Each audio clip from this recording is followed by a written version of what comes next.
और हम हिंदुस्तानियों में सबसे पहले अगर किसी एक व्यक्ति को ये बात समझ में आई थी तो वो थे भगवान महावीर।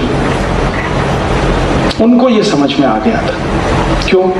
14 वर्ष की तपस्या उनकी जंगल में हुई थी और जंगल में इन्हीं जानवरों के साथ रहे थे, तो देख लिया उनका स्वभाव, समझ लिया उनका ज्ञान कितनी ऊंची है, उनके ज्ञान को परखने की शक्ति, ये सब समझ लिया। तो अहिंसा का दर्शन दे दिया कि देखो भाई, किसी जीव को मत मारो, क्योंकि तुम्हारे जिंदा रहने के लिए ये जीव का जिंदा रहना जरूरी है।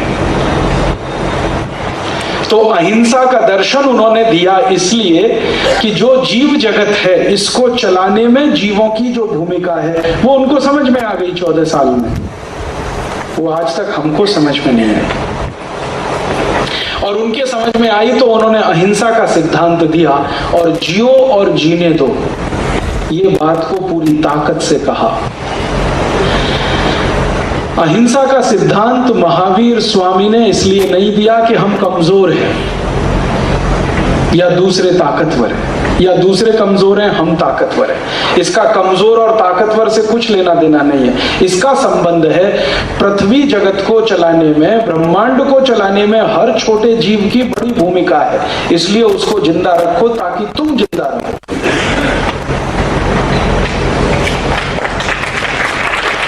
और ये बात महावीर स्वामी के बाद अगर किसी को समझ में आई तो वो गौतम बुद्ध थे, और इन दोनों के चले जाने के बाद जिसको समझ में आई वो महात्मा गांधी थे। अब कोई दिखता नहीं है जिसको ये समझ में आता हो। तो परिणाम क्या हो रहा है? बड़े पैमाने पर जानवरों का कत्ल हो रहा है, गाय का, भैंस का, बकरी का, बकरे का, कुत्तों का।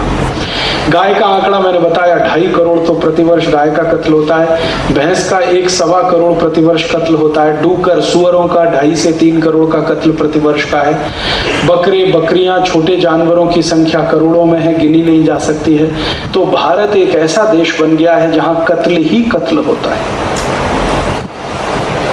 और दुख मुझे इसी बात का है कि इसी भारत देश में महावीर स्वामी हुए, इसी भारत देश में महात्मा बुद्ध हुए, इसी भारत में गांधी हुए, इसी भारत में राम हुए, कृष्ण हुए। जिंदगी पर्यंत जिन्होंने अहिंसा हमको बताई और सिखाई, उसी भारत में इस समय सबसे ज्यादा हिंसा हो रही है। और जानवरों के प्रति तो कितनी क्रूरता हो रही है, आप उसकी कल्पना नहीं कर सकते।